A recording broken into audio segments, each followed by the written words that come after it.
Selamat berjumpa kembali di kelas online gratis bersama dengan saya Emanuela Cinta ya. Dan seperti yang udah teman-teman mungkin lihat di postingan Instagram kemarin, bahwa hari ini kita mau belajar tentang bagaimana cara agar kita punya karir itu meroket gitu. Nah, sebelumnya aku mau menyapa dulu nih teman-teman yang hadir. Hai, selamat bergabung semuanya. Hello Bika, ya ini dari kemarin setia ya join di kelas online kita. Dan thank you untuk teman-teman yang udah bergabung di kelas online sebelumnya. Kemarin aku bikin sedikit survei, polling ya, seberapa efektif kelas online yang kemarin itu buat teman-teman semua. Dan I found out that it's really helpful for you guys, so I decide to make another free online class. Dan ya itu, hari ini kita akan belajar bagaimana caranya agar kita punya karir itu meroket ya. Kalau teman-teman notice, jadi topik ini aku pernah bahas kalau nggak salah ini bulan Maret ya. Jadi sekitar 3 bulan yang lalu aku pernah bahas topik ini melalui carousel. Jadi kalau teman-teman lihat postingan pada tanggal 27 Maret, jadi aku bikin konten tips itu via carousel dengan judul 4 rahasia karir meroket. Dan ini responnya lumayan waktu itu, banyak banget yang save dan juga share. Jadi aku pikir ini adalah sesuatu yang tentunya menarik ya buat kita, dan bukan hanya menarik tetapi juga berguna gitu. Karena siapa sih yang nggak pengen karirnya itu meroket? Siapa sih yang nggak pengen sukses dalam kerjaannya gitu? Entah kamu kerja kantoran, entah kamu hustles ya, orang yang melakukan side hustles, entah kamu pebisnis atau mungkin kamu bahkan seorang aparatur sipil civil servant ya. Dimanapun kamu berada, apapun yang kamu kerjakan, pasti kita pengen yang namanya peningkatan kayak gitu dalam apa yang kita kerjakan. Maksudnya achievement kita di bidang yang kita sukai dan kita tekuni kayak gitu, semua pasti pengen.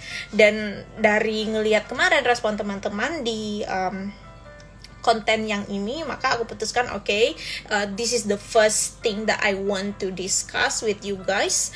Dan kedepannya nanti aku akan juga buka kelas-kelas online ini terkait dengan konten-konten di carousel yang udah aku bahas sebelumnya kayak gitu. Tentunya beda kalau kita lihat di tulisan dengan kita ngobrol langsung seperti ini ya. So stay tune with me untuk 1 jam ke depan ya.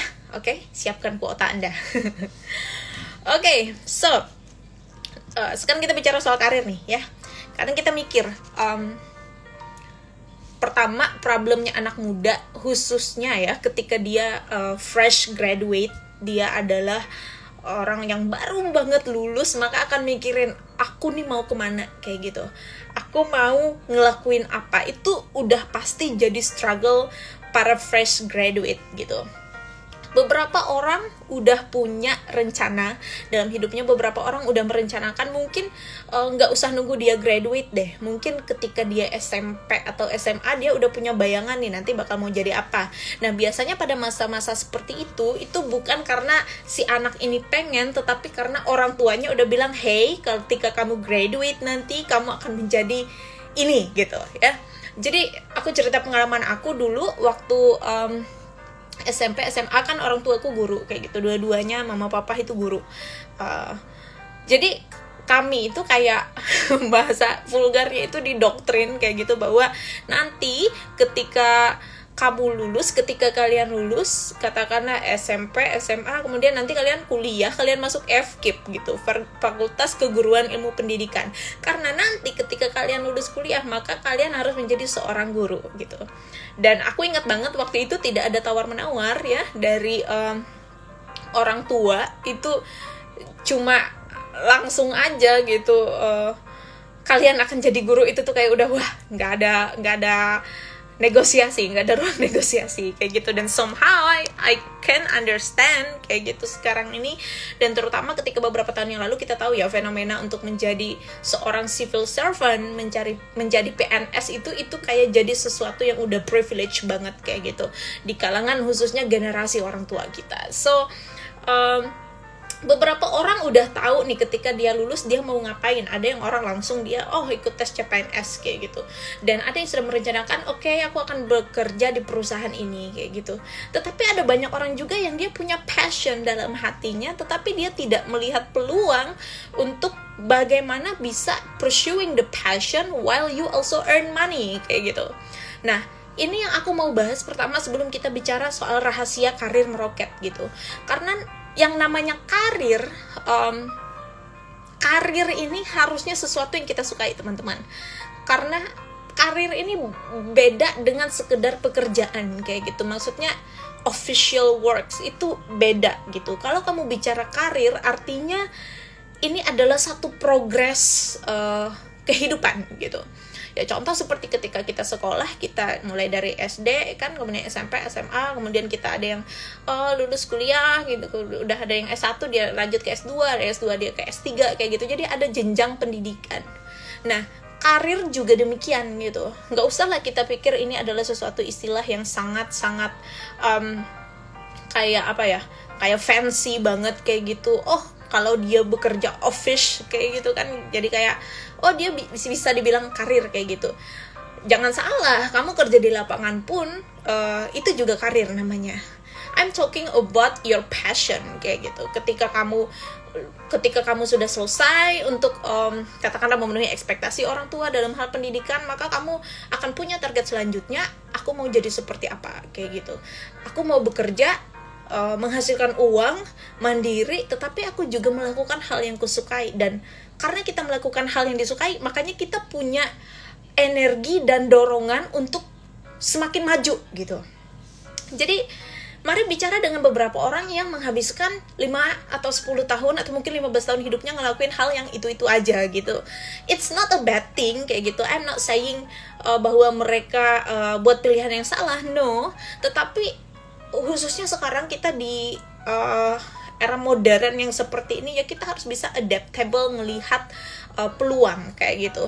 Dan aku pikir kamu menghabiskan 10-15 tahun doing the same thing over and over again, itu nggak worth it kayak gitu sama waktu yang kamu punya dalam hidup ini. Karena you only live once, dan you should enjoy what you are doing kayak gitu. Karena kamu gak akan bisa ulang lagi waktu itu. Kalau udah berlalu kan ya berlalu kayak gitu. Tahu-tahu nanti pas udah tua nyesel, kenapa kemarin aku gak berani mengambil resiko untuk mengejar passionku, untuk mengejar hal yang benar-benar aku sukai. Mungkin karena tekanan sosial, mungkin karena tekanan orang tua, atau whatever it is. Tapi kali ini teman-teman, kamu ada di sini di siaran ini, dan mungkin nanti kamu akan menonton siaran ulang ini. Saya mau dorong teman-teman semua untuk jangan pernah takut untuk mengejar apa yang menjadi passionmu gitu. Karena itu adalah kunci kesuksesan yang paling awal gitu. Kamu gak akan bisa sukses di bidang yang kamu gak sukai, yang kamu gak passionate tentang itu.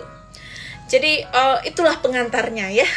Sudah dengan berbagai motivasi. Dan saya mau katakan hai, selamat datang, selamat bergabung. Buat teman-teman yang baru gabung, waving satu-satu, right?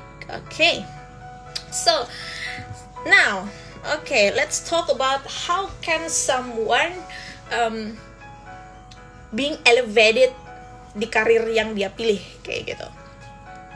Bagaimana caranya seseorang dia bisa melesat, dia bisa melejit, dia bisa maksimal di pilihan karir kayak gitu, di jalan karir yang udah dia pilih gitu. Jadi mungkin teman-teman pernah dengar akan kata-kata ini, bahwa kesuksesan seseorang itu kontribusinya dari 100% itu, bakat itu cuma 1% gitu.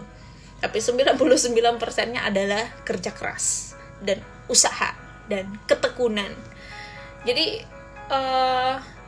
tadi saya bicara tentang pursuing your passion gitu. Jadi kalau bicara soal passion ini hasrat ya, hal yang paling kita ingin lakukan. Maka itu pasti sesuatu yang kita good at it kayak gitu. Kita nggak mungkin punya passion, punya hasrat menggebu-gebu untuk sesuatu yang kita nggak bisa lakuin, atau kita tuh kalau ngerjain itu tuh jelek kayak gitu hasilnya, ya kan? Jadi kita katakanlah gitu, kayak contoh aku lah kayak gitu, aku passionate soal menulis kayak gitu, tetapi sebelum passion tentang menulis itu muncul, itu lebih dulu dimulai dengan aku suka dan aku ngerjainnya terus kayak gitu, dan aku baik di ngerjain hal itu tuh, aku bisa kayak gitu. Maksudnya kayak aku cerita ya kemarin di kelas, kalau bukan di kelas ini, di kelas menulis yang sebelumnya ya, aku mulai menulis itu ya dari SD kayak gitu. Sebelum masuk SD aku udah bisa tulis waktu itu, aku ingat banget, makanya aku nggak lewat TIKA. Jadi umur 4 tahun lebih itu aku sudah langsung masuk SD, aku udah mulai menulis. Kemudian waktu kelas 4 SD mulai bikin tabloid tabloid dari kertas folio bergaris, mulai gambar di situ, kemudian mulai bikin cerita pendek, kemudian bikin cerita humor dan sebagainya. Itu aku jual ke teman-teman sekelas, harganya 100 rupiah waktu itu satu lembar, nggak ada mesin fotokopi, jadi aku harus buat semua itu manual kayak gitu. Itu tulisanku yang pertama kalinya yang dipublikasi dan juga diperjualbelikan, dikomersilkan kayak gitu. Nah, karena terus-terusan ngelakuin itu, jadi aku jadi bahasanya jago kayak gitu, jadi expert di situ. Dan karena terus dilakukan, karena semakin mengasah skill di situ, maka passion itu yang tadinya awal hanya sekedar ketertarikan, itu berubah menjadi sebuah hasrat gitu. Nah, passion inilah yang menjadi driving force, energi yang akan menggerakkan kamu untuk aku harus jalani karir di sini, dan aku jalaninya nggak setengah-setengah, aku harus total gitu. Nah, jadi yang pertama ini kalau kita bicara rahasia karir meroket, nah ini yang pertama adalah kita harus tahu bahwa semua itu tidak didasari hanya karena tertarik saja kayak gitu, karena bakat dan tertarik kayak gitu. No, tetapi ketekunan dan konsistensi itu memainkan peranan penting untuk teman-teman semua bisa punya karir yang meroket. Oke? So, let's say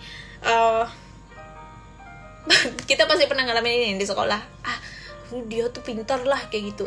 Kenapa aku nih nggak kayak dia gitu kan? Wah, dia tuh aktif sekali jawab pertanyaan guru kayak gitu. Dikit-dikit angkat tangan. Terus kalau sudah selesai ulangan itu kan kita milih kursi baru kan, tempat duduk baru. Terus dia tuh udah paling depan kayak gitu. Padahal kita di pojok di belakang kayak gitu.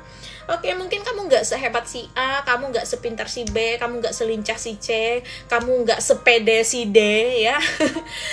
Whatever it is, tapi just be who you are kayak gitu. Karena kita ini manusia semua diciptakan dengan komposisinya masing-masing.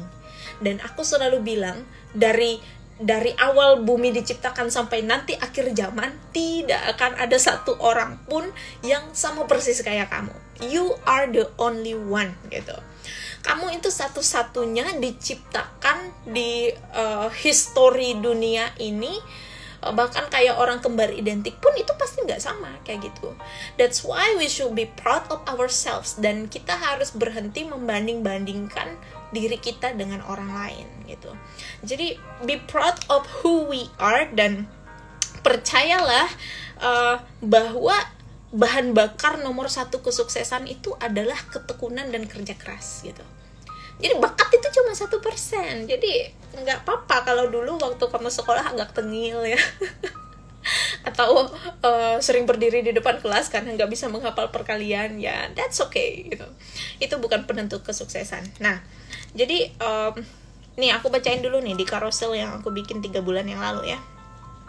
Bakat menunjukkan kemampuan dalam satu kesempatan, oke? Namun ketekunan akan menjadikan seseorang itu hebat. Nah, ini kuncinya nih. Kalau kita menjalani karir, kita nggak pengen hebat itu cuma kayak one occasion. Kemarin aku bahas ya soal personal branding, soal viral, menjadi seseorang yang viral kayak gitu. Menjadi viral itu hanya one time occasion. Tetapi yang menjadikan seseorang bisa hebat, yang menjadikan seseorang bisa sukses, yang bisa menjadikan seseorang punya personal branding yang kuat, itu adalah ketekunan dia gitu. Kemarin aku udah kasih contohnya ya, beberapa orang yang cuma viral sesaat terus menghilang di telan bumi, sama yang viral kemudian dia bisa melihat potensi dan kemudian dia menjadi seorang businessman, businesswoman, dan bisa menghasilkan uang dan terus menerus menambah popularitasnya. Oke, so yang saya maksudkan di sini adalah bagaimana ketika kita sudah menyukai sesuatu, kita punya ketertarikan akan sesuatu, maka kita harus sungguh-sungguh mendalaminya gitu. Enggak kayak setengah-setengah gitu, nggak bisa gitu. Jadi pelajarilah sesuatu sampai benar-benar paham, kerjakanlah sesuatu itu sampai benar-benar bisa. Dan aku juga tulis nih di sini kayak 1 tahun, 3 tahun, atau 5 tahun kemudian kamu akan menjadi expert di bidang pilihanmu. Okay, so now I'm talking about my career choice ya. Jadi kalau aku bicara soal pilihan karirku, sebenarnya ini agak sulit. Kemarin aku juga ngomong ya, aku ada banyak hal yang kerjakan kayak gitu. Orang bilang penulis iya, bikin film iya, aktivis iya, environmentalist iya, public speaker iya, kayak gitu. CEO juga iya. Tetapi di sini aku bicara secara spesifik soal menulis gitu. Tadi aku bicara, aku mulai bahasanya karir menulisku itu secara non-official itu saat kelas 4 SD gitu. Tetapi saat itu aku tidak pernah imagine, aku tidak pernah pikirkan bahwa suatu hari nanti aku akan menulis sebuah buku bahkan dalam bahasa Inggris kayak gitu, dan itu bisa di launching di negara lain dan di benua lain gitu. Aku tidak pernah expect itu, maksudnya anak kampung gitu kan ya, anak kampung mikir nggak bakal punya akses, nggak punya duit, nggak bisa gitu. Tetapi aku terus menerus menulis, tidak berhenti ya, setiap hari itu pasti ada yang kutulis. Jadi kalau di rumah ini pun ya, di studioku ini aku punya banyak buku-buku catatan dari tahun ke tahun. Aku selalu buat tulisan, aku bikin catatan, bukan diary ya, kayak catatan to-do list, kemudian hal-hal yang aku pelajari kehidupan, kemudian aku juga lakukan Bible study, aku pelajari semua, atau buku-buku leadership aku tulis kayak gitu. Dan semakin aku menulis, semakin aku ingat gitu.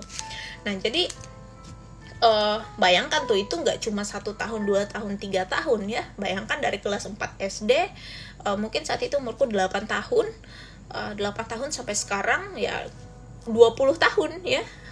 20 tahun I keep doing that gitu. Jadi jangan pernah kita merasa kita akan jadi expert dalam sesuatu kalau kita cuma ngerjainnya sebentar aja terus kita bilang udah, this is not my time kayak gitu, this is not my expertise, udahlah menyerah, nggak bisa kayak gitu. Jadi ketekunan ya, itu kunci pertama. Oke? Jadi bisa dicatat nih ya teman-teman. Ingat ya, ini bukan talk show tapi online class ya. Oke, dan jangan lupa juga nanti sesudah ini kita akan ada Q&A dan aku akan bacain komen teman-teman semua. Oke? Kemudian yang kedua, nah ini yang kedua, rahasia untuk punya karir meroket itu. Yang kedua ini kita harus jadi orang yang open minded teman-teman. Jadi open minded di sini bukan berarti kita menerima ideologi-ideologi yang itu tidak sesuai dengan value kita gitu ya. Banyak orang salah sangka menganggap orang yang tidak percaya pada value-nya itu sebagai Oke, sorry. Onyeng. Anjingku jadi figuran. Onyeng keluar dulu. Nanti. Tadi malam kamu sudah masuk video. Sorry guys, ya. Jadi banyak orang mengira bahwa untuk menjadi open minded itu kamu harus menerima semua hal gitu, which is not true. Kamu tidak harus menerima semua hal untuk menjadi seseorang yang open minded. Jangan. Tetapi di sini yang dimaksudkan dengan open minded adalah gini. Mereka punya pikiran yang terbuka. Mereka punya pikiran yang terbuka terhadap ide-ide baru dan kesempatan-kesempatan baru untuk belajar gitu. Jadi seseorang itu kalau dia mau berhasil itu jangan pernah puas dengan yang namanya ilmu ya. Sebentar guys, aku harus ngeluarin dulu ini makhluk ya. Ayo nyeng.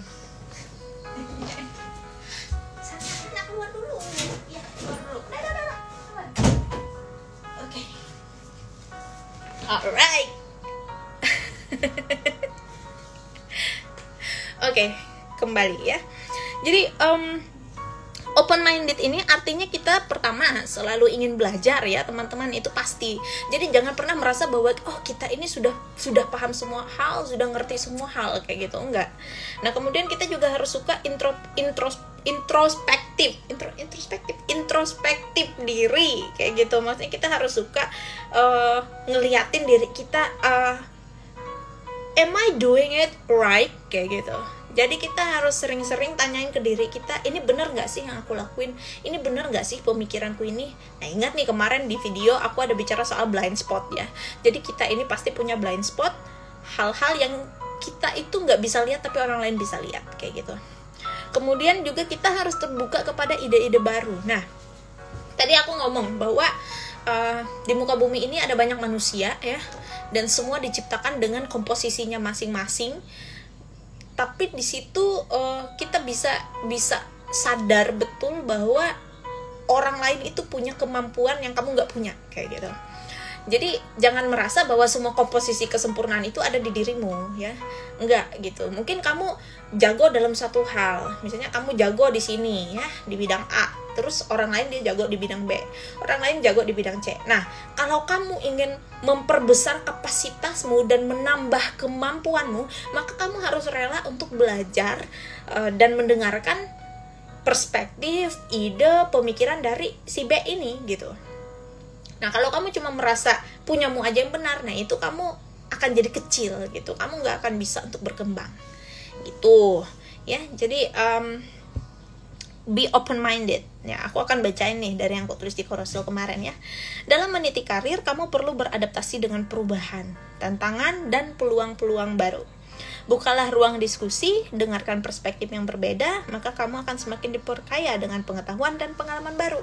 Oke, so kita memulai sesuatu itu pasti dari nggak bisa gitu. Nggak ada orang yang ketika dia mulai maka dia langsung bisa, langsung jago, itu nggak ada gitu. Pasti awalnya dia nggak bisa, nggak ngerti, tapi karena belajar, karena melakukan, akhirnya jadi bisa dan ngerti. Oke, so kalau kita pengen karir meroket, melesat, maka kita benar-benar harus intentional dalam memperluas pemikiran kita, memperbesar kapasitas kita, menambah pengetahuan dan pengertian dalam diri kita. Oke? Jadi orang-orang di sekeliling kita semua itu adalah guru buat kita. Mereka pasti akan mengajarkan hal-hal baru yang kita belum ketahui sebelumnya, tetapi karena kita ngelihat mereka ngelakuin, karena kita ngelihat mereka bicara, karena kita mengamati tingkah mereka, kita bisa belajar satu hal. Entah orang itu orang yang baik, yang menyenangkan, yang ramah sama kita, ataupun orang yang gak menyenangkan kayak gitu, yang annoying, kita pasti akan bisa belajar sesuatu gitu ya. Itu yang kedua guys. Kemudian yang ketiga ya, untuk bisa karir meroket itu kita harus mulai dari baby steps. Kita harus mulai dari langkah yang kecil nih. Teman-teman perlu tahu ya. Jadi Barack Obama tahu ya, Barack Obama itu adalah presiden Amerika, Black American President yang pertama gitu kan ya, dan dia fenomenal banget, fanbase-nya gede, dan dia mencetak history kayak gitu. Nah, Barack Obama ini dia mulai dengan baby step. Jadi tahun 2004 dia dapat kesempatan pidato di acara konvensi Partai Demokrat ya. Jadi 2004 ya, dia terpilih kalau nggak salah 2012 kan ya. Tapi dia mulai itu 2004 kayak gitu. Dia memberikan pidato di konvensi regional Demokrat. Nah di situ dia kemudian mulai dikenal secara nasional hingga kemudian dicalonkan sebagai kandidat presiden. Jadi small step gitu. Nah kalau saat itu Barack Obama tidak mengambil kesempatan untuk speech, untuk memberikan pidato di konvensi itu, misalnya dia bilang, aku malu, jangan orang aja, aku nggak bisa, aku ini gemetar lututku kalau berdiri di depan orang, atau lain kali saat ini aku belum siap, maka opportunity itu nggak akan pernah datang lagi kayak gitu. Maksudnya gini, kesempatan itu jarang sekali datang 2 kali, atau kalaupun itu datang lagi, maka kamu harus menunggu mungkin 5 tahun atau 10 tahun atau 15 tahun lagi. Nah, karena Barack Obama mengambil baby step itu, makanya dia bisa dikenal secara nasional, sehingga kemudian dia maju ke election, kemudian akhirnya dia terpilih. Kemudian satu contoh lagi, nah teman-teman tahu Kim Soo Hyun. Kim Soo Hyun. Jadi pemeran My Love from the Stars ya, aktor Korea termahal saat ini, yang dibayar berapa ya kemarin, 6 miliar ya kalau nggak salah satu episode ya. Pemeran film kesukaan aku ini yang pianonya lagi dimainkan ini, It's Okay to Not Be Okay. Jadi kalau kita lihat sekarang Kim Soo Hyun, dia adalah aktor Korea dengan bayaran termahal. Bayangkan, satu episode dia dibayar 6 miliar gitu. Tetapi dia mulai itu baby step, teman-teman. Teman-teman tahu nggak Boys Over Flower yang ada Kim Bum dan Lee Min Ho-nya zaman dulu tahun 2009. Jadi Kim Soo Hyun ini, dia dulu pernah dapat peran kecil kayak gitu sebagai figuran. Kalau teman-teman ingat, ada salah satu pemeran cowok ya yang dendam sama si Gem Jandi ini, kalau nggak salah ya kayak gitu ya dulu. Pokoknya kecil sekali gitu perannya. Nah, si Kim Soo Hyun ini dulu ditawarin untuk dia ngambil peran ini gitu. Tetapi saat ikut reading script, dia menginterpretasikan dialognya, karakter ini tuh beda dengan maunya sutradara gitu. Sehingga akhirnya dia didepak dari project itu, dari Boys Over Flower itu. Nah, jadi dia ditolak padahal sudah ikut script reading. Nah, mungkin teman-teman pernah ngalamin ya, kamu udah ada di posisi itu, kamu udah ditawarin, tiba-tiba bang di kick out sama orang gitu, tiba-tiba bang digantikan gitu. Itu adalah satu baby step, satu persiapan untuk menuju kesuksesan ya. Tadi malam aku bikin video tentang anak panah. Bagaimana kadang-kala kita harus di stretch, kadang-kala kita harus ngalamin yang seolah-olah satu kemunduran atau kegagalan sebelum kemudian kita melesat. Dan saya juga akan bicara nih pengalaman pribadi. Tahun 2018 pertama kalinya itu adalah turku ke Amerika. Jadi 2018 Oktober, waktu itu aku dapat undangan untuk ke San Francisco. Ya, sebelum kemudian tur ke beberapa kota lainnya, tapi tujuan utama undangan waktu itu ke San Francisco dari sebuah konferensi internasional. Nah, konferensi ini udah 30 tahun berjalan, dan waktu itu aku diundang, udah pakai official letter kayak gitu kan, nama aku juga di situ. Sampai kemudian ketika aku apply visa Amerika, itu kan susah ya dapat visa Amerika, tapi itu aku dapat kayak gitu, visa 5 tahunnya. Nah, jadi wah, udah excited, tapi berdebar-debar kan. Ini akan jadi pertama kalinya aku ke Amerika, itu pertama. Kedua, ini akan jadi pertama kalinya untuk aku berbicara di hadapan audiens internasional di Amerika langsung kayak gitu. Karena sebelumnya aku bicara di international platform, tetapi itu masih di Indonesia kayak gitu kan ya, atau Southeast Asia. Jadi di konferensi ini aku akan bicara untuk representing Dayak community, komunitas Dayak, dan apa ya waktu itu ya topiknya ya, pokoknya aku akan speech kayak gitu ya. Tapi konferensi ini kan gede, jadi aku tuh bukan pembicara utama, tetapi ultimately di dalam section itu aku harusnya ada speech kayak gitu, dan itu udah di arrange semua. Udahlah, datang ke sana akan mempersiapkan diri, aku udah berdoa persiapkan speechku seperti apa. Terus teman-temanku ini ada satu flying from New York, bukan satu dari New York, satu dari New Jersey kayak gitu. Ada 3 teman lain yang juga ikut, kemudian siap dengan kamera nih nanti record Sinta ketika berbicara segala macam. And you know what happened, guys? Once I was there, once the meeting happened, once the section happened, the moderator, the one yang kami komunikasi, yang ngirimin surat dan in charge di section itu, sectionnya itu selesai, tetapi sampai akhir section dia tidak memanggil aku untuk speech. Ini bukan sekedar didepak lagi kayak gitu, tetapi ini di-ignored, ini dicuekin sama sekali, dan sampai itu selesai, sampai selesai sampai beberapa hari, even selesai sampai saya balik ke Indonesia, orang ini nggak ada minta maaf, tidak menjelaskan apa-apa kenapa dia canceling my talk in last minute, sementara aku ada di situ duduk waiting for me to give a speech, tetapi dia cuma wrap up speech-nya itu, wrap up the section-nya itu tanpa penjelasan apa-apa, dan I was being kicked just like that. Jadi kisah-kisah seperti ini aku nggak pernah ceritakan ya ke orang-orang. Ini nanti aku akan tuangin di bukuku. Tetapi that's my personal experience, guys. Jadi it's hurtful kayak gitu kan. Kadang ada hal-hal yang seolah-olah kamu udah kasih usaha maksimalmu, tapi kamu tidak pernah tahu kayak gitu. Hidupmu tiba-tiba bisa segala sesuatu tuh kayak bang ditarik ke bawah, atau bang ditendang, disingkirkan kayak gitu. Tapi aku berusaha untuk tetap positif, walaupun ada rasa wah ini gak cuma disrespectful ke aku, tetapi juga disrespectful kepada Dayak community gitu loh. Tapi accept that kayak gitu, dan walaupun ada discouragement itu nggak membuat aku give up. Dan you know what happening ya, the next year di tahun 2019 saya dapat undangan. Ini bukan lagi dari konferensi itu, tapi saya dapat undangan itu langsung dari Stanford dan Harvard, dan kembali tour ya, bukan hanya di beberapa kota kecil, tetapi di 3 area ya, termasuk Amerika Selatan waktu itu, kemudian sampai ke Amazon dan sebagainya segala macam. Dan tidak tanggung-tanggung saya berbicara di Stanford University gitu, di hadapan para profesor dan sebagainya. Kemudian saya ngasih kuliah di City College of New York waktu itu, kemudian juga ngasih materi di University Scientific University of Peru gitu.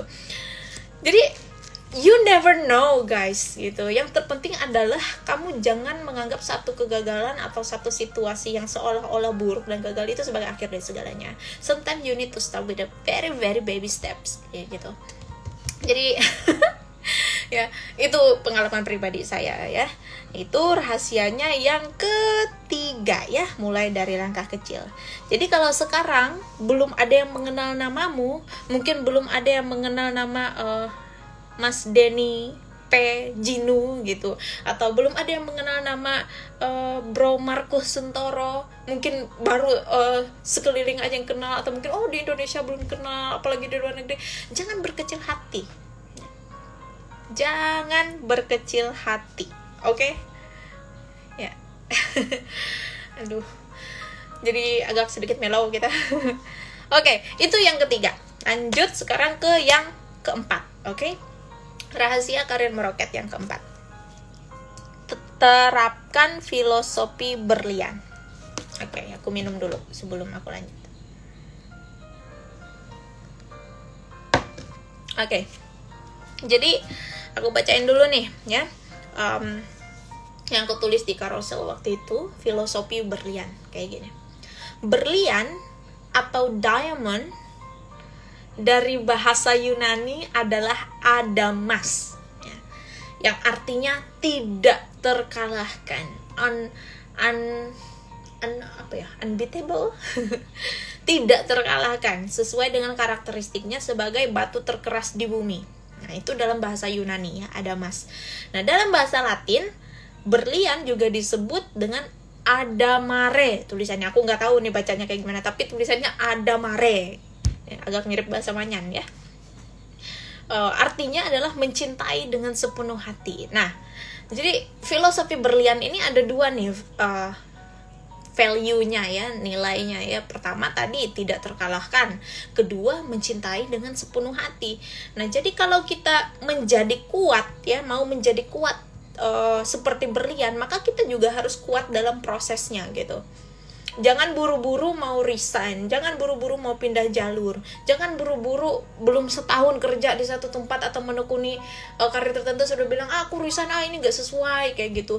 Atau baru 3 bulan, 6 bulan buka bisnis terus karena sepi pelanggan terus bilang mungkin ini bukan jalan yang tepat yang ditetapkan Tuhan bagiku. No. Sometimes you need to strive gitu. Kamu sama seperti kehidupan ya, cinta kalau katanya tuh cinta sejati itu akan diuji gitu ya, seperti film drama Korea yang lagi aku tonton ongoing ya, Doom at Your Service. Cinta yang sepenuh hati itu akan diuji supaya apa, dia kuat gitu. Kalau sudah kuat itu kan tidak terkalahkan. Nah, sama nih, kalau kamu mau karirmu itu meroket, kalau kamu mau menjadi orang yang sukses, kalau kamu mau menjadi orang yang tidak terkalahkan, bahasanya di sini bukan konotasi negatif tidak terkalahkan seperti diktator, bukan, tapi tidak terkalahkan adalah kamu punya value, kamu punya nilai, kamu punya kualitas itu di atas rata-rata gitu. Jadi kalau mau seperti itu, kamu harus sabar dalam prosesnya dan jangan terburu-buru untuk pindah jalur. Kalau kamu memilih satu hal ya, pilihan karirmu, maka coba tekuni dulu, setia di situ gitu. Kemudian berilah yang terbaik ya, artinya kejar prestasi dan bersinar dengan cemerlang melebihi yang lain. Tapi ingat, lakukan semua dalam kasih, bukan lewat berbagai pertengkaran. Nah, kadang di dunia kerja, aku pernah dengar ya dulu sebelum aku lulus kuliah, mereka bilang dunia kerja itu hukum rimba gitu ya. Seolah-olah ya siapa yang kuat dia yang menang, bertahan kayak gitu, yang bisa menjilat maka itu yang sukses kayak gitu. Tapi ketika aku masuk ke dunia itu gitu, aku pikir sebenarnya sama aja kayak gitu kan. Yang terpenting adalah kualitas diri kayak gitu. Mungkin akan ada hal-hal yang tidak bisa kita kontrol, misalnya mainan orang belakang ya, atau misalnya pilih kasih ya karena sesuatu kayak gitu, atau ya tadi bahasanya mungkin ada sogok menyogok atau suap menyuap gitu, atau jilat menjilat ya. Tetapi saya katakan itu di luar kontrol kita gitu. Nah, yang menjadi kontrol kita adalah performa kita gitu, performance kerja kita, kemudian karakter kita di lingkungan kerja nih, entah kamu di kantor, entah kamu freelance, entah kamu self employee ya, karakter kita itu penting. Jadi kalau kita suka dapat kerjaan sedikit terus alis, aerodinamis, terus merengut, terus mengeluh setiap saatnya, orang juga malas gitu kerja sama kita gitu. Jadi we should be aware bahwa kita harus menjadi seperti berlian yang bersinar gitu. Dan tetap kuat walaupun ada tekanan seperti apapun, kita harus tetap kuat gitu. Dan bagaimana caranya agar bisa menjadi seperti berlian nih, ngomong kecepatan jadi berlian ya. Bagaimana caranya supaya kita menjadi seperti berlian, yaitu kita harus mencintai dengan sepenuh hati. Jadi kalau kamu udah punya hal yang dipercayakan di tanganmu, lakukanlah dengan segenap hati. Oke? Nah, itu 4 rahasia. Nah, tambah lagi 1 ya, kalau kamu bingung, ya ini berkaitan tadi dengan yang aku bilang. Kalau kamu bingung harus ngelakuin apa? Aduh, aku bingung nih. Biasanya untuk tadi aku bilang fresh graduate ya, tapi sometimes yang nggak fresh pun, yang sudah agak tua sedikit ya, tidak fresh lagi, juga masih bingung. Ya, karirnya apa gitu, yang mana gitu. Aku pun pernah ngalamin situasi seperti ini. Jadi udah bingung nih pengen ngapain. Jadi saya tuh suka ngelakuin banyak hal gitu. Jadi kalau dibicara mau menekuni karir yang mana, ya I'm not sure, because I like to do a lot of things. Aku suka dengan pergerakan, aku suka menulis, aku suka melukis, aku suka menggambar, aku suka bikin film, aku suka untuk musik juga ya, musik dan singing things, playing instrumen, bermain musik itu aku suka. Aku juga compose beberapa lagu, ciptain banyak lagu juga, walaupun gak ada satupun yang masih jadi kayak harus selling the albums or not, tetapi I'm doing it for myself, I love it. Jadi I'm not sure about my future kayak gitu. Kita jadi nggak yakin tentang masa depan gitu ya. Aku lah yang pastinya jadi nggak yakin gitu. Dan aku ingat aku pernah tanya gitu sama salah satu guru rohaniku gitu. Jadi Bu, apa yang harus saya lakukan? Saya tanyakan kayak gitu. Karena udah stuck nih gitu, mampet nih pikiran, aduh mau ngapain gitu. Mungkin saya ababil gitu kan ya. Jadi beliau ngomong seperti ini, apapun yang ada di hadapanmu sekarang, apapun yang dipercayakan kepadamu sekarang, kerjakan itu dengan sepenuh hati. Kerjakan itu sebaik yang kamu bisa, semaksimal yang kamu mampu. Dan itu prinsip yang aku pegang sampai sekarang, teman-teman. Jadi let me share you a short story ya. Jadi saya tidak pernah berencana untuk terjun ke dunia aktivisme kayak gitu. I mean, ketika kamu bicara menjadi seorang aktivis, itu tuh terdengar heavy, itu terdengar eksklusif hanya untuk orang-orang tertentu, tetapi itu juga terdengar tidak menjanjikan untuk masa depan kan. Ya mana ada sih aktivis kaya gitu kan atau berduit kan. Nah tetapi aku mulai itu waktu itu aku ingat banget tahun 2014 ya, I started as a translator gitu. Aku mulai itu sebagai penterjemah kayak gitu untuk sebuah NGO gitu ya, terjemahkan aja gitu kan. Kerjaan utama aku waktu itu masih jadi editor majalah kayak gitu, editor majalah lokal gitu, teman-teman pernah dengar Taheta. Ya, jadi you know the thing with that is I decided not to pursue my master degree. Waktu itu aku lulus, aku punya kesempatan dapat 3 beasiswa ya waktu itu. Semua itu sesuai passionku. Jadi dulu aku tuh mau masuk 3 sekolah ini gitu kan, 3 beasiswa offering sudah, tapi kok hatiku nggak damai sejahtera kayak gitu. Jadi 1 bulan itu aku bener-bener bahasanya bergumul ya, aku berdoa, aku berpikir gitu. Dan tapi bodohnya aku waktu itu aku juga nggak minta pendapat orang kayak gitu kan, karena aku dulu ya, bodohnya aku adalah tipikal yang tidak mau mendengarkan kalau ada kata no dari orang kayak gitu, karena aku nggak suka dikontrol. Ya, kalau sekarang aku pikir itu bodoh gitu, karena orang muda itu selalu merasa benar di jalannya sendiri, padahal kalau kita dengar banyak perspektif maka itu akan lebih berguna untuk consideration kita. But somehow aku memutuskan untuk stay di Palangkaraya. Jadi aku merasa aku harus stay di Palangkaraya dan aku ngerjain itu majalah lokal gitu. Jadi majalah lokal ini juga dari awal mendirikan itu aku juga dari tahun 2010 waktu itu, di tahun 2010, dan I work on it gitu kan, sudah banyak nulis, kemudian pelatihan media dan sebagainya, hingga akhirnya menjadi pemimpin redaksi. Dan the salary is very very small, you know, like only 1 million for a month, 1 juta 1 bulan ya. Dan padahal waktu itu aku fresh graduate, you know, like always our parents ask us to get a more stable job kan gitu, kayak banyak opportunity yang lain, atau kalau nggak S2 gitu kan katanya. Nah jadi saya juga waktu itu dapat tekanannya adalah karena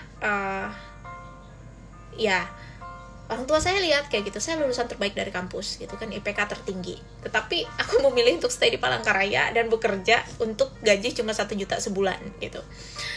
Dan itu nggak mudah gitu, tetapi somehow I have this passion in my heart. Aku ngerasa kayak ini yang aku punya sekarang, aku harus kerjain dengan sepenuh hati ya. Kemudian aku kerjain lah itu dengan sepenuh hati kan. Kemudian ya aku shifting lagi kemarin yang tadi aku bilang jadi translator untuk satu organisasi gitu. Di situ aku mulai memahami tentang isu-isu Kalimantan. Aku mulai punya hati lah kayak gitu, kayak ngerasa kok terpanggil ya kayak gitu, kok pengen berjuang ya buat kemanusiaan gitu. Nah di situ ya yang dikerjain ya apa yang aku punya di tangan, aku kerjain maksimal kayak gitu. Saya tidak pernah setengah-setengah dalam mengerjakan sesuatu. Saya tidak pernah memberikan itu cuma 50 atau 60% kayak gitu dari sesuatu yang dipercayakan kepada saya.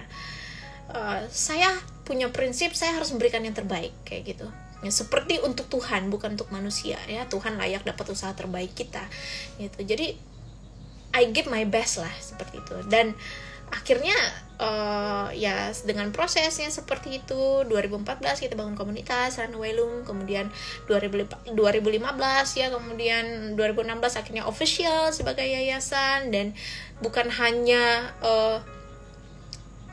karir saya sebagai seorang aktivis di situ dikembangkan gitu, tetapi juga karir menulis saya gitu, yang dulunya saya setia di belakang meja ngedit gitu kan ya, pemimpin redaksi. Kemudian kalau minta penulis-penulis lain untuk ngisi kolom itu harus ngejar-ngejar. Kemudian saya juga bikin desain sendiri pakai Adobe InDesign, nge-layout majalah sendiri segala macam. Ternyata semua itu berguna untuk mempersiapkan saya di masa sekarang kayak gitu.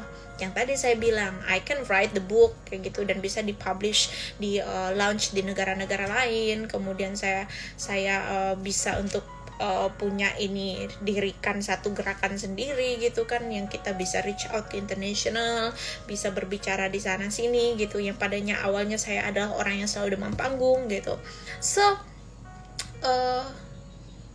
tips kelimanya untuk karir yang melesat adalah kita harus melakukan yang terbaik kayak gitu. Yang terbaik ini bukan berarti sempurna gitu, tetapi terbaik ini, excellence ini adalah semaksimal mungkin yang bisa kamu lakukan gitu. Jadi kalau kita bikin laporan, diusahakan minimalisir lah typo-typonya gitu. Jadi kalau kita ngedit gitu kan, ya sebisa mungkin yang bagus gitu. Atau misalnya kita harus disuruh kerjain apa ya kayak gitu, kayak mungkin laporan finance ya, sebisa mungkin lengkap kayak gitu, semua resip-resipnya lengkap gitu kan ya. Jadi kalau kamu mulai memilih karir misalnya sebagai public speaker, maka cobalah latihan kayak gitu di depan kaca, cobalah cari pengalaman. So jangan pernah berhenti untuk upgrade dirimu gitu. Nah, itulah dia 5 tips rahasia yang sebenarnya gak rahasia-rahasia banget, tapi itu akan sangat-sangat mempengaruhi jenjang karirmu kalau kamu praktekkan gitu ya. So now I open the Q&A section. Kalau kamu punya pertanyaan nanti bisa type di sini atau type di tempat bertanya. Sebelumnya aku mau baca komen-komen dulu nih ya. Ada komen-komen yang menarik ya teman-teman. Oke.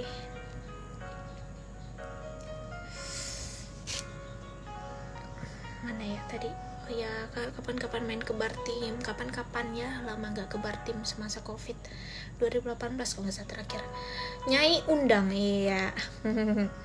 Ya, saya merasa terhormat, tapi kayaknya masih jauh deh dari Nyai undang ya. Kapan kolaborasi ya, tulis menulisnya ya Bang Denny, silahkan. Saya tuh ada kelas menulis tuh, bisa cek dengan klik link di bio, itu ada kelas menulis. Mungkin kita bisa ngobrol lebih lanjut nanti di situ ya. Aku juga mau mendukung supaya generasi muda jangan baca dan tahu sejarah legenda kita. Nah, itu pas banget tuh. Ya, aku setuju tuh ya. Jadi Bang Denny mungkin bisa kita kontak-kontak ya nanti. Ya, teman-teman juga ya, saya punya kelas menulis. Ini lagi masih buka pendaftarannya nanti buat tanggal 21 ya. Bisa klik di bio untuk informasi lebih lanjut. Self-fokus sama BTS semuanya. Iya. Oke. Salah gak sih kalau kita selalu merasa pendapat kita yang paling benar? Nah, tadi aku udah jawab ya, bahwa setiap orang itu benar pada pandangannya sendiri gitu. Padahal kita semua punya blind spot, yaitu ada hal-hal yang mata kita gak bisa lihat gitu, otak kita gak bisa nangkep itu. Jadi kalau ada orang yang merasa pendapat dirinya sendiri paling benar, nah orang itu sebenarnya buta ya. Rosa Dwi, halo. Terus ya, paman bakso, jadi bisa bikin bakso. Oke, good. Ya, my favorite actor Kim So Hyun. Oke, cari inspirasi menulisnya di mana? Nah, ini nanti mau lebih lanjut kita bisa bahas di kelas menulis ya, Bang Denny. Ya. Gugup nggak bicara depan orang-orang bilang, oh sangat ya. Sangat, biasanya tuh saya nggak makan ya kalau konferensi seperti itu. Sulit ya jadi orang berpengaruh itu, jadi nggak semangat. Gimana nih maksudnya? Harus semangat dong ya. Ya. Oke. Sama foto 7 bujang di belakang. Nah, itulah dia BTS termasuk inspirasi aku ya. Di kelas yang kemarin aku bahas bagaimana aku bisa awal mulanya ngefans sama BTS. Itu lebih kepada kisah hidup mereka dan aku ngerasa relate sama perjuangan mereka. Gitu. Thank you Mulmang Pak Boyong. Oke, thank you. Alright, setuju Kak, nasib ditentukan oleh karakter dibentuk oleh kebiasaan. Benar sekali, dan kebiasaan itu terbentuk dari tindakan ya. Jadi pertama keputusan untuk bertindak dulu, dan tindakan itu dia akan dipengaruhi oleh mindset gitu. Jadi ketika pikiran kita sudah memutuskan kita akan ngelakuin sesuatu, kita convert ide kita itu menjadi sebuah tindakan, jadi action. Nah, action yang dilakukan terus menerus dia akan berubah menjadi habit, yaitu kebiasaan. Kebiasaan itu dilakukan terus menerus, maka dia akan menjadi karakter, right? Alright, terima kasih Rio Pramana, sangat menginspirasi sekali. Dari majalah Teta, oh abangnya ini nonton baca juga kah Teta dulu. Oke.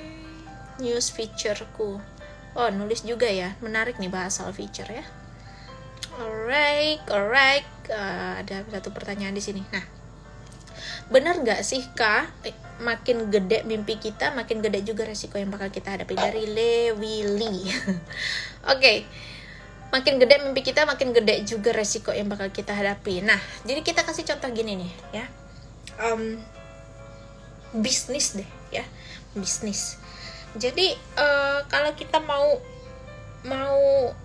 investasi ini ya, investasi kan, investasinya gede, tentunya resikonya juga besar kayak gitu. Saham sih, tapi ini bisa relate nggak sih kita ke saham ya? Makanya kalau orang investasi itu, misalnya dia berani investasi saham, itu gede kayak gitu. Tentunya resikonya juga besar. Artinya dalam bisnis itu pasti ada rugi, ada untung kayak gitu. Maksudnya ada potensi, ada possibility untuk kamu itu bisa rugi kayak gitu ya. Tetapi ada juga possibility untuk kamu bisa untung. Nah, semakin besar uang yang kamu investasikan, tentunya resiko untuk kehilangan itu juga makin besar gitu. Tetapi you never know, seperti aku bilang ya di waktu-waktu yang kemarin, bahwa hidup ini pasti penuh ada resiko kayak gitu. Dan we may not always get what we want, but we do get what we choose. Kita pasti selalu dapat apa yang kita pilih. Nah, kalau kita berani bayar itu kayak gitu, maka sebenarnya returnnya pun nanti kalau itu tuh untung, maka itu juga akan jadi gede gitu. Nah, itu dalam konteks bisnis nih, saham ya. Nah, sekarang kita bicara soal mimpi. Aku ibaratkan mimpi itu seperti kita membangun sebuah bangunan gitu ya. Saya bermimpi, saya punya visi, itu seperti saya sedang membangun sebuah bangunan yang gak cuma satu lantai tapi banyak kayak gitu ke atas kan ya. Karena mimpi ini gak cuma satu teman-teman. Jadi ketika kamu punya mimpi atau visi, saya lebih sukanya nyebutnya kayak gitu ya. Jadi kamu bangun satu dan kamu capai itu, maka mimpi-mimpi lainnya akan muncul kayak gitu ya. Awalnya kita hanya bermimpi akan hal kecil karena kita ngerasa itu yang bisa terjangkau kayak gitu buat kita. Dan ketika kita berhasil mencapainya, maka kita punya mimpi lagi yang lebih gede lagi gitu. Nah, sama seperti membangun sebuah bangunan, pertama yang kita butuhkan itu adalah fondasi. Banyak orang lupa membangun fondasi dari mimpinya. Banyak orang mikir sudah, aku pengen rumah gede, aku pengen rumah ini mewah, berlapiskan emas dindingnya, aku pengen nanti tingkat 5, tingkat 10 kayak gitu. Wah, atapnya nanti dengan ukiran kayu mahoni gitu, lantainya pualam, isinya furniture yang bagus kayak gitu kan semua. Dia mikirin bagaimana bangunan itu nanti terlihat, how it looks like gitu, bagaimana itu nanti terlihat di depan mata. Dan tentunya ini dipengaruhi karena kita manusia ini cenderung pengen impress orang lain. Kita manusia ketika mencapai sesuatu, kita punya kecenderungan itu didorong supaya orang lain lihat kayak gitu. Nah, ini adalah satu dasar yang salah gitu. Pertama yang harus kita bangun itu adalah fondasi. Karena percuma kita bangun sebuah bangunan, artinya di sini mimpi kita cantik-cantik, bagus-bagus dengan barang-barang mahal di atas, tetapi fondasinya ini keropos, fondasinya nggak kuat ya. Karena kalau nanti ada badai, kalau nanti ada ujian, kalau nanti ada masalah, ini bangunan akan ambruk teman-teman. Dan semua yang udah kita bangun di situ, kemahalan-kemahalan dan harga-harga yang kita bayar itu, semua itu akan hancur seketika. Kenapa? Hanya karena fondasinya nggak kuat gitu. Nah, itulah kenapa kita perlu membangun fondasi yang kuat atas dasar semua mimpi dan visi kita gitu. Fondasi di sini ya, aku bicara soal bagaimana kita dipersiapkan untuk hal-hal besar. Kalau kamu tidak siap dikritik dalam hal kecil, maka kamu tidak siap untuk menjadi seorang yang dikenal secara luas oleh publik. Kamu tidak siap menjadi seorang figur internasional gitu. Kalau kamu dalam kritikan kecil saja kamu langsung ngegas gitu, kamu langsung bela diri, itu nggak bisa, nggak siap gitu. Kemudian bagaimana kamu bisa dipercayakan kayak gitu dengan uang katakanlah 500 juta, kalau 5.000 rupiah saja atau katakanlah 50.000 kamu tidak responsible gitu, kamu nggak memanagenya dengan baik. Bagaimana kamu bisa dipercaya dengan sebuah perusahaan yang mungkin 1.000 karyawan ya, katakanlah itu mimpimu, tapi how can kamu bisa manage itu kalau perusahaan kecil atau organisasi kecil dengan 5 orang anggota saja kamu kamu nggak bisa gitu, kamu nggak mampu, kamu selalu putus asa dengan staffmu, kamu selalu merasa wah ini nggak bakal berhasil karena kita orangnya sedikit. Nggak bisa teman-teman ya. Jadi kalau ditanya apakah mimpi besar itu harganya mahal, ya mahal gitu ya. Sama seperti kamu beli barang ya kayak gitu, yang murah itu pasti mudah hancur, yang instan itu pasti mudah rusak gitu. Jadi kalau dari aku, jangan pilih shortcut, jangan pilih sesuatu yang murah dan instan, jangan pernah milih jalan pintas gitu, karena itu sepertinya lebih nyaman, itu sepertinya lebih mudah, itu sepertinya lebih cepat, tetapi itu tidak akan bertahan lama karena pondasinya nggak kuat kayak gitu. Jadi kalau teman-teman mau bangun mimpi yang besar, maka mulailah dengan bahan-bahan bangunan tanda kutip ya di sini yang mahal, yang berkualitas, yang mungkin kalau kamu harus bayar itu mungkin itu harganya jauh lebih besar, lebih mahal daripada yang murahan, tetapi percayalah itu bertahan lebih lama gitu dan gak mudah hancur gitu. Jadi itulah kenapa jangan tergoda dengan kemudahan-kemudahan atau shortcut ya, untuk kamu bisa dipromosikan kemudian ya udah kita sogok aja deh sekian kayak gitu ya supaya bisa diangkat. Oke, mungkin sekejap saja kamu sepertinya mencapai kesuksesan, tetapi itu tidak akan bertahan lama. Jadi if you want to go higher, you need to get ready from the very bottom, from the foundation gitu. Semoga itu bisa menjawab pertanyaannya ya, Ale Willy ya. Resiko mimpi, yes ya, semua pasti ada resiko, tetapi jangan lupa resiko yang besar maka opportunity-nya juga besar gitu, kesempatannya juga besar. Nah, tergantung sekarang kita mau fokus di mana nih. Kita mau fokus di resiko atau di peluang. Mungkin ada orang-orang yang memilih dia tidak mau mengambil peluang, dia memilih untuk tidak melakukan apa-apa. Tetapi orang yang tidak melakukan apa-apa ya, dari permulaan bumi diciptakan sampai akhir zaman dia akan tetap seperti itu, dia tidak akan ada perubahan gitu. Tetapi orang yang berani mengambil resiko, maka dia juga punya opportunity untuk bertumbuh. Nah, resiko ini juga ya namanya resiko ya, mungkin kamu akan gagal, tetapi percayalah dalam setiap kegagalan itu pun akan selalu ada hal yang bisa kita pelajari gitu. Makanya pola pikir kita harus diubah. Jangan jadikan kegagalan itu sebagai akhir dari segalanya, tetapi jadikan kegagalanmu itu sebagai batu loncatan untuk kamu menuju tangga kesuksesan berikutnya. That's what we call failing forward. You failed, but it is meant for you to go forward, maju ke depan gitu. Oke, selanjutnya dari Eka Tri Bengaran. Wah, ini juga setia nih ya dari kemarin. Luar biasa. Kakak pernah gak ada di titik dimana dikritik yang bukan buat membangun tapi justru bikin down? Kalau pernah, gimana menyikapinya? Oke. Kalau dikritik itu saya rasa saya sering ya dikritik. Dan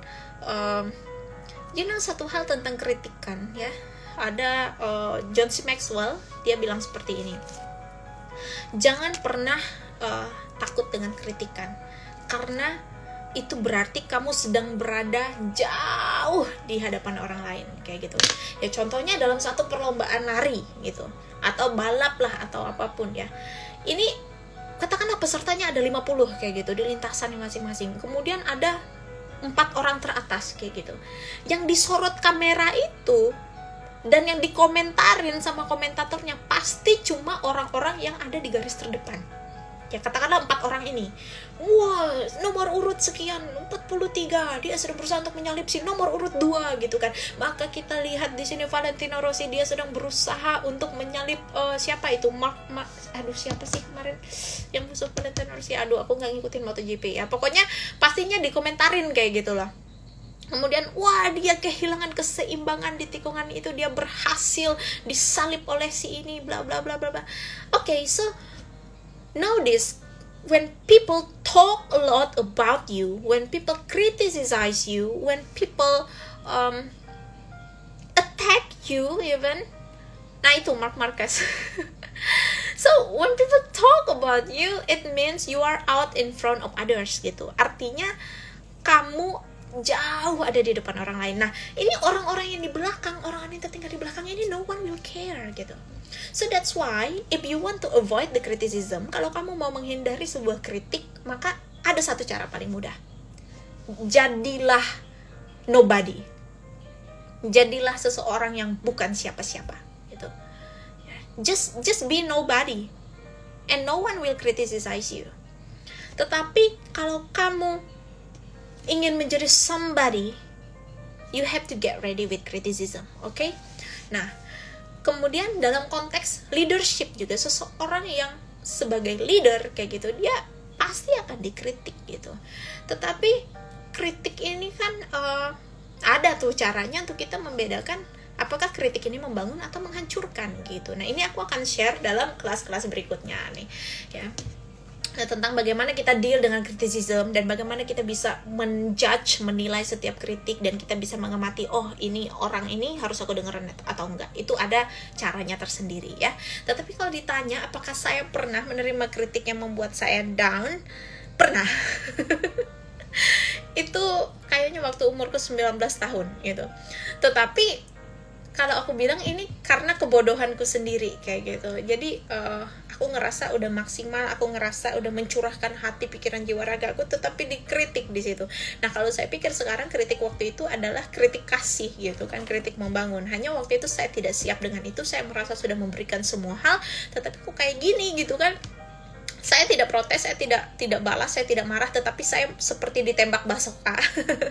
Yang belum pernah ditembak basoka, tapi rasanya kayak gitu jiwa aku kayak ditembak basoka gitu. Dan saya tuh seolah-olah kalau di lomba lari itu terkapar gitu, tidak sanggup untuk melanjutkan perjalanan lagi. Itu pernah ya. Dan caranya bagaimana bangkit ya, aku pikir setiap orang butuh waktu kayak gitu kan untuk pulih. Nah, ya karena aku punya visi, karena aku punya mimpi, karena aku punya sesuatu hal yang aku pengen lakukan, maka ya mau gak mau aku harus bangkit gitu. Nah, itu dulu karena kebodohanku. Nah, kalau bicara soal kritik sekarang, apakah ada kritik yang membuat aku down? Jawabannya tidak gitu. Karena saya sudah belajar cara menilai kritik. Saya sudah bisa menilai ini orang kritik bagus buat saya atau ini orang kritik karena dia sakit hati dan iri gitu. Jadi kita harus bisa menilai itu gitu.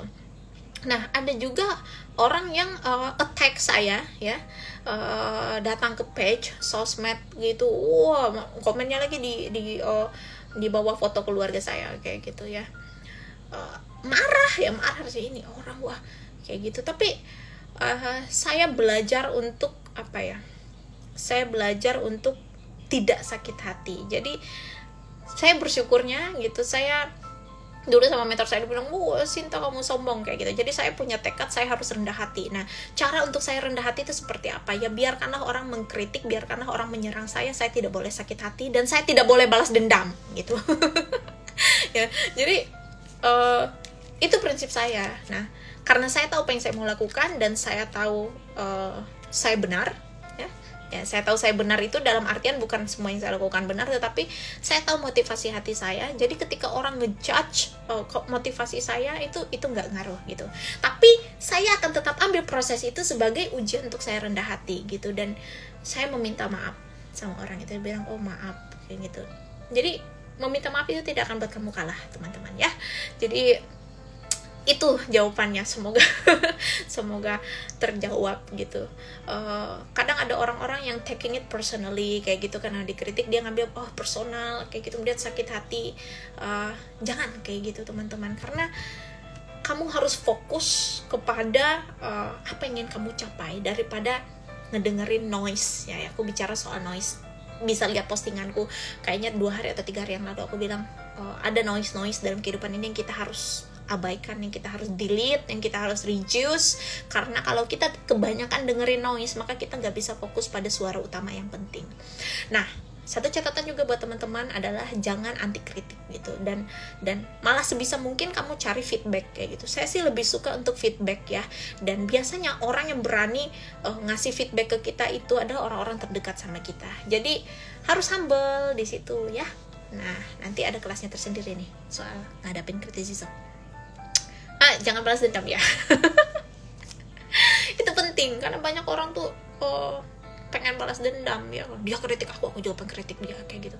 Saya akui saya agak tempted juga di situ gitu, karena saya ada pada kapasitas dan kondisi dan situasi yang sebenarnya kalau saya mau bales tuh bisa gitu.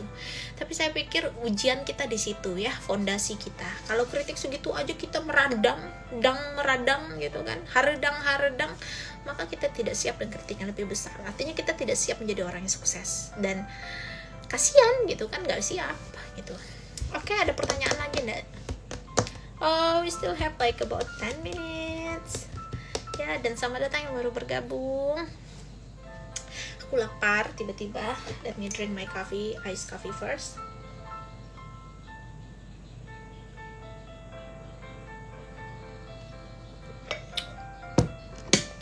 Jadi kalau di dunia sekarang ini pilihan karir itu banyak teman-teman. Kalau aku bilang jangan takut untuk buat pilihan karir yang berbeda gitu. Walaupun sepertinya itu nggak populer di society. Contoh ya, kalau kayak di Indonesia jadi penulis itu nggak populer kayak gitu. Maksudnya pertama cari duitnya susah ya, karena kan mengandalkan book sales gitu kan itu. Dan Indonesia ini masih kurang banget budaya membacanya. Jadi kalau mau jadiin menulis itu sebagai karir untuk menghasilkan uang ya, it's quite difficult kayak gitu. Terus orang juga nggak terlalu respectful sama kita gitu. Tetapi di luar negeri, di Amerika ya, kamu menjadi penulis itu wah, itu hebat. Makanya perusahaan-perusahaan publishing company itu wah, mereka itu dihormati gitu ya. Dan itu Amerika. Tapi yang paling ini Korea nih ya. Jadi kalau Korea kamu sebagai penulis itu wah, itu benar-benar mereka cekanim gitu. Mungkin yang nonton Doom at Your Service atau nonton It's Okay to Not Be Okay tahu ya, bahwa betapa penulis itu sangat dihormati, sangat dihargai gitu.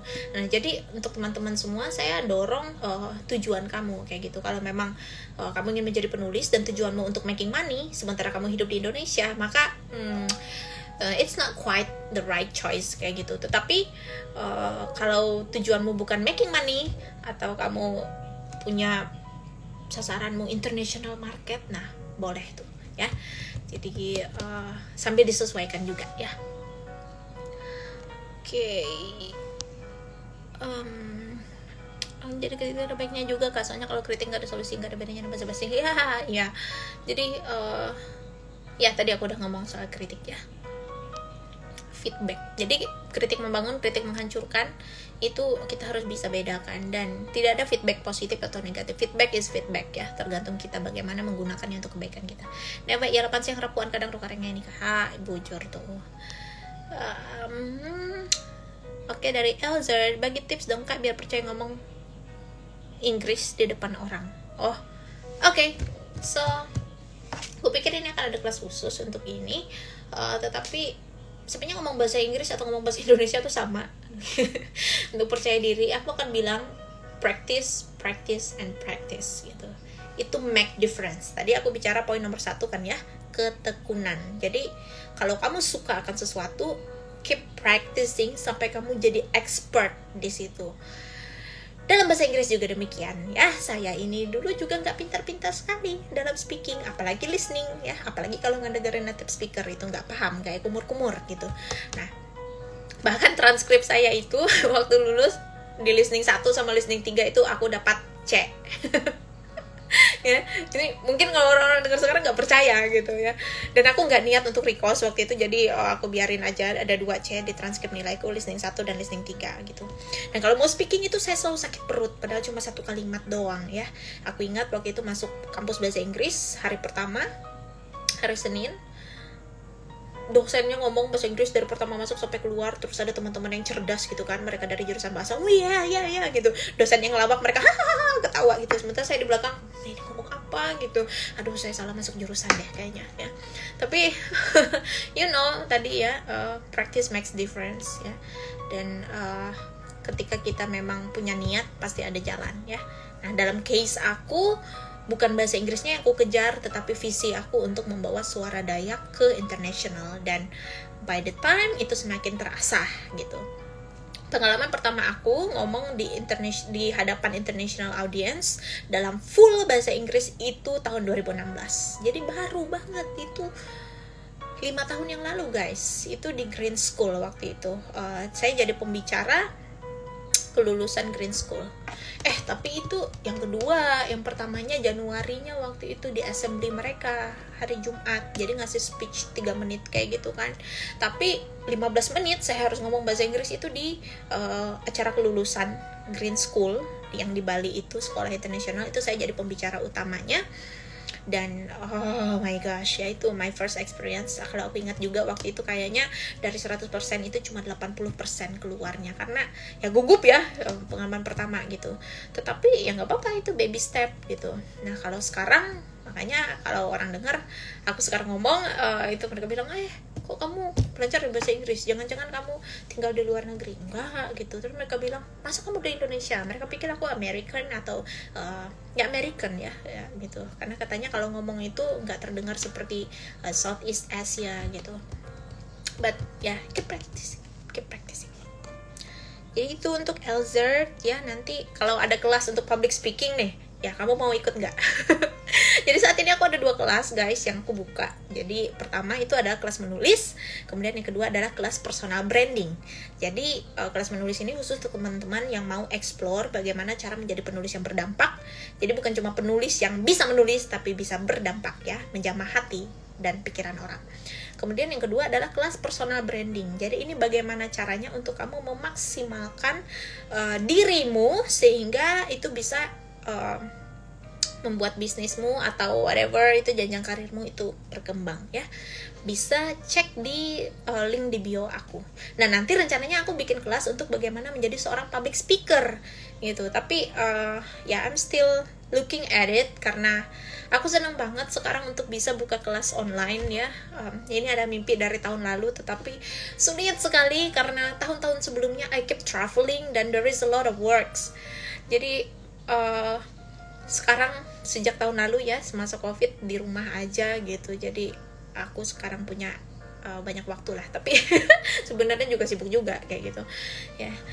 Tapi ya itu, nanti kalau ada kelas public speaker mungkin teman-teman bisa ikut. Jadi aku akan buka kelas untuk bagaimana menjadi seorang pembicara dan khususnya untuk international speaker, because you know guys, menjadi seorang international speaker itu tarifnya adalah $1,000 per jam, atau mungkin semakin kamu brandingmu tinggi itu mungkin berapa ribu dolar kayak gitu, berapa menit. Tapi biasanya standar untuk international speaker itu $1,000 gitu sekali ngomong.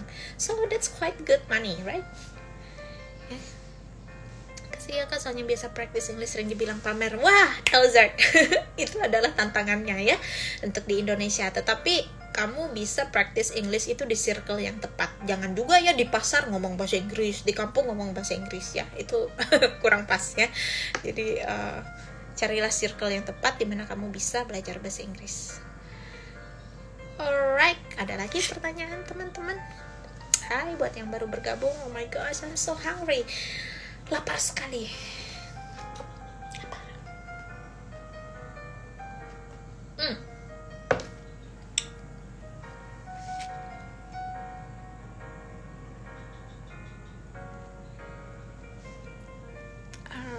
So, kalau tidak ada pertanyaan lagi, I think that's the end of the class ya. Jadi topik hari ini belajar rahasia. Apa sih judulnya ya hari ini? Belajar rahasia karir meroket. Udah kamu makan kesianannya, nanti aku makan habis ini ya. Jadi belajar rahasia karir meroket. Jadi kalau mau karir meroket itu pertama pasti prinsipnya tidak ada jalan pintas ya. Jadi seseorang bisa melesat kayak gitu, tetapi bukan melesatnya itu yang dilihat, tetapi di balik itu ada persiapan-persiapan, ada proses gitu. Nah, kadang orang yang nggak paham, mereka cuma lihat apa yang kelihatan oleh mata. Mereka bilang, oh beruntung aja dia tuh karirnya bisa naik kayak gitu. Salah ya. Jadi tidak ada yang namanya keberuntungan. Tapi keberuntungan itu adalah kesempatan yang berjumpa dengan persiapan. Oke? Jadi itulah namanya keberuntungan. Karena orang ini sudah mempersiapkan lebih dulu. Kalaupun ada kesempatan tapi dia nggak siap, ya itu juga akan lewat gitu. Jadi sebaiknya sekarang kita berhenti untuk mendiskreditkan pencapaian orang lain gitu. Kita harus berhenti mendiskreditkan roket karir seseorang gitu, karena kita tidak pernah tahu perjuangan dia ya, kita tidak pernah tahu sepatunya kayak gimana ya. Artinya kalau kita nggak naruh kaki kita di sepatunya gitu, jangan judge lah kayak gitu ya. So that's all for today. I'm so happy to speak to you guys. So I hope the class today useful for you and give you a lot of benefit. Dan tentunya juga aku berharap untuk bisa berjumpa sama teman-teman di kelas-kelas berikutnya. Rencananya nih setiap Rabu dan Sabtu aku akan bikin free online class ya, berbagi ilmu gitu. Dan tentunya buat teman-teman semua, kalau teman-teman mau untuk belajar lebih dalam atau mau untuk mentoring langsung dari saya, bisa tanya-tanya, bisa klik link di bio. Kembali lagi ya, kamu bisa lihat ada 2 kelas di situ yang saat ini available, tetapi akan ada kelas-kelas lainnya yang mungkin sesuai buat kamu.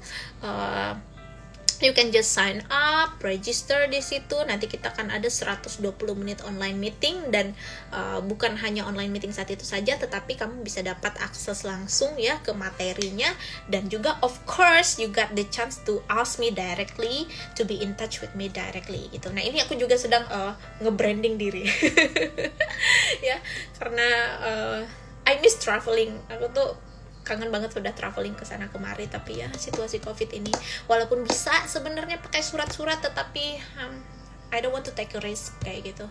I want to protect my family, jadi aku nggak mau untuk banyak traveling ke sana kemari.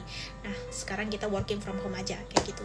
Mau tahu caranya bagaimana untuk staying productive at home? Bisa cek IGTV ku yang kemarin, ada kelas online gratis juga, staying productive at home. Ya, jadi berbicara 1 jam ini lumayan ya teman-teman ya, tapi kalau ini bisa berguna buat kita semua, why not kayak gitu. Itulah indahnya kita berbagi. Dan tentunya aku juga mau dengar feedback dari teman-teman seperti apa. Mungkin kamu punya perspektif lain atau ide lain, atau mungkin ada request buka kelas online seperti apa, bisa send me message lewat DM, atau mungkin bisa di sini juga gitu, bisa ya. Jadi saya akan sangat terbuka sama ide teman-teman semua, yang pastinya semuanya ini untuk pengembangan diri. Dan satu visi saya adalah bagaimana anak-anak muda Kalimantan, anak-anak muda Dayak bisa berkembang secara maksimal dalam potensinya, dan bisa memenuhi tujuannya masing-masing ya, bisa mencapai visinya. Dan seperti slogan saya, follow your dreams, you can make it happen and comes true. Okay, so thank you guys, good night and have a good rest. Bye-bye. Aku kayak kuman dulu.